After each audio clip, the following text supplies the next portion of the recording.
Баршаңызға сәлем достар, сіздермен бірге қолөнер арнасы бүгін сіздерге көптің сұрау бойынша дайын сөмкеге қалай цепті жалғаймыз және де жабатын жеріндегі заклепкасын қалай бекітеміз, сол жайлы түсіретін боламыз. Видеоны көрмес бұрын арнама тіркеліп, лайк басып қолдап кетіңіздер. Бізде осындай дайын сөмкеге алдына жабатын жеріне қалай заклепканы бекітеміз және де шетіне цеп жалғайтын жерін қалай жалғаймыз, сол туралы сіздерге бүгін түсіндіретін боламын. Ең алдымен бізге қажет заттар бұл осындай магнитті заклепка, бір-біріне осылай жабысып қалады. Өте ыңғайлы, қараңыздар. Енді осы заклепкамызды осы сөмкеміздің ортасына бекітетін боламыз. Және де бізге осындай метражный цеп қажет болады. Екі басында осындай іліп қоятыны бар. Және де осындай екі арнайы кольцо сөмкеміздің екі шетіне арналған. Енді біз жаңағы заклепкамызды осындай бисерге арналған лескаменен бекітетін боламыз. Мен сіздерге түсінікті болсын деп астыңғы бөлігін жасап қойдым. Астыңғы бөлігі осындай қалың болады. Үстіңгі бөлігі осындай жұқа болады. Осыны астыңғы бөлігімізге жабыстыратын боламыз. Мінекей осылай тұрады. Енді осыны біз үстіңгі бөлікке орналастырамыз. Енді бұны қалай орналастырамыз, қараңыздар. Осылай ортасын тауып аласыздар. Бізде ортасында ешқандай леска жүрмеген, қараңыздар. Осыны егер сіздерде осындай ортасынан леска жүрмеген болса, магнитімізді осылай төрт бұрышты етіп орналастырамыз. Ал егер сіздерде бұлай орналаспаған болса, ортасынан қараңыздар, осылай леска жүрген болса, сіздер бұған ромбик тәрізді етіп орналастырасыздар. Сонда шетіндегі лескаларға байлағанға өте оңай болады, қараңыздар.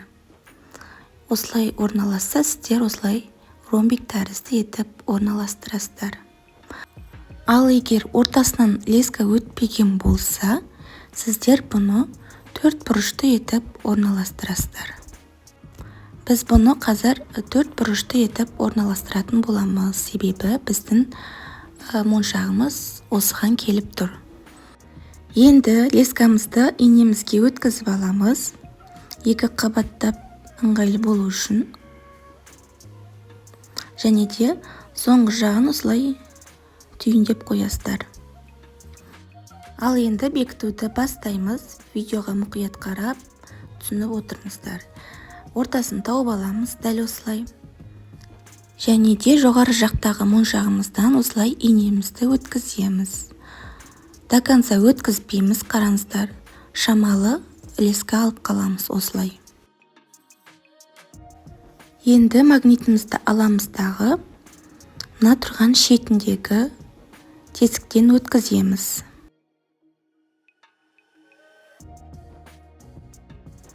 Қараңыздар, енді осы тұстағы мына тұрған лескамыздан айналдырамыз.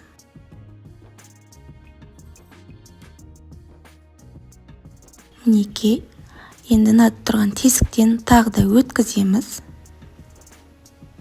2-3 мәрте осылай қайталап, осылай бекітіп шығамыз.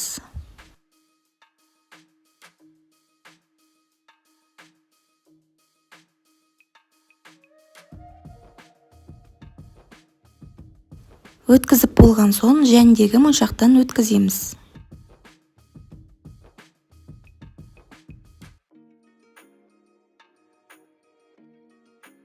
Мінекей, енді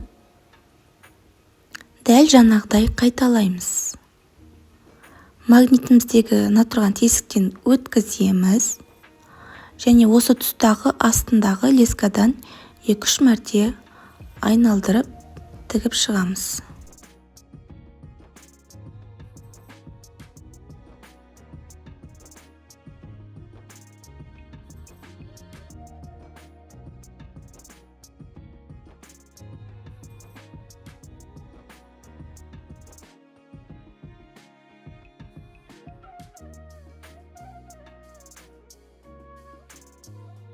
Мінекей, енді мына тұрған астындағы моншақтан өткіземіз инемізді.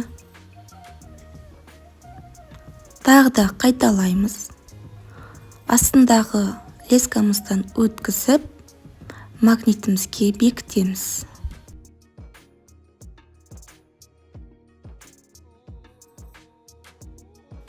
Қатты-қатты тартып жұмыс жасаңыздар, бос болып қалмасын.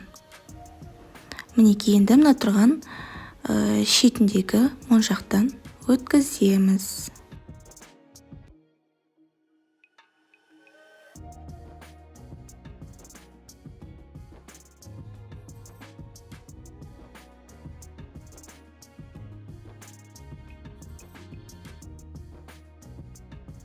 Енді соңғы бұрыш қалды. Осы бұрышты да тура жаңағыдай қайталаймыз. Астындағы лескадан өткіземіз және де магнитіміздегі тесіктен өткізіп, 2-3 мәрте айналдырып тігіп шығамыз.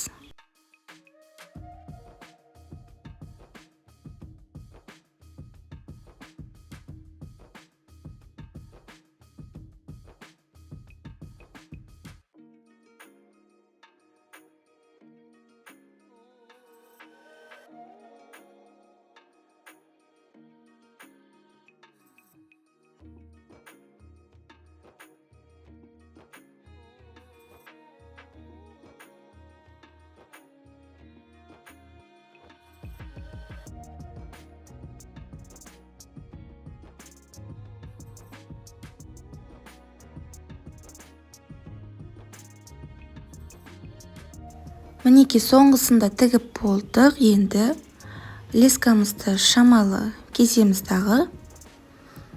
Осында артық қалған жерін қатты тартып байлап, оны да кесіп тастайтын боламыз.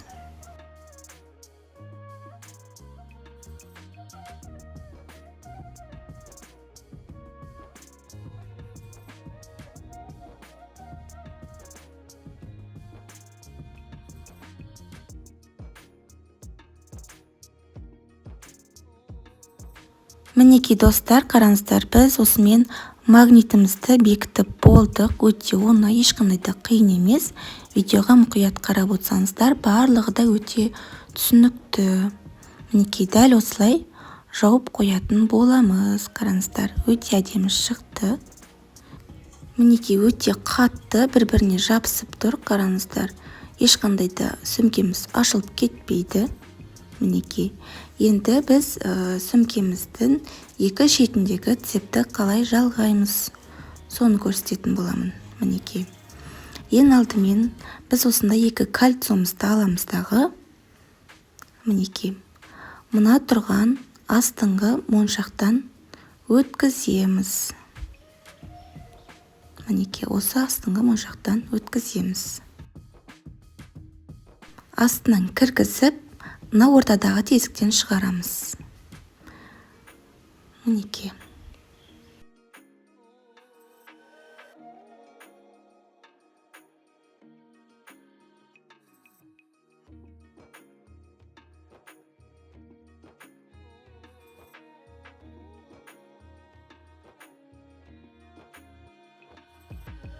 Мінекей, осылай кіргіздік. Енді екінші жағын жасайтын боламыз.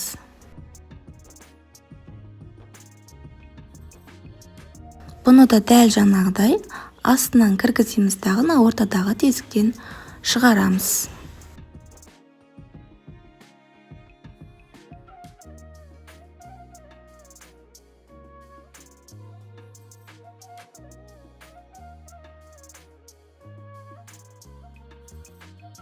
Енді осыған цебімізді іліп қоятын боламыз. Қараңыздар, ешқандай да қиын емес. Қарап отырсаңыздар, барлығы да өте оңай. Видеоға мұқият қарап отырсаңыздар, барлығы да өте түсінікті деп ойлаймын.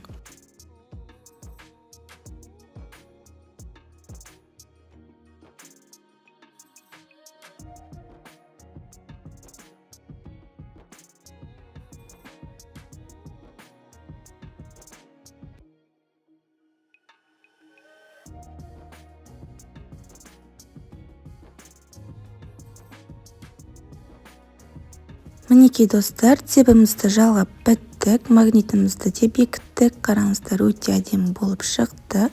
Осымен біздің видеомыз аяқталды. Видеоны соңына дейін көргендеріңізге көп рахмет. Сіздермен бірге болған қолөнер арнасы.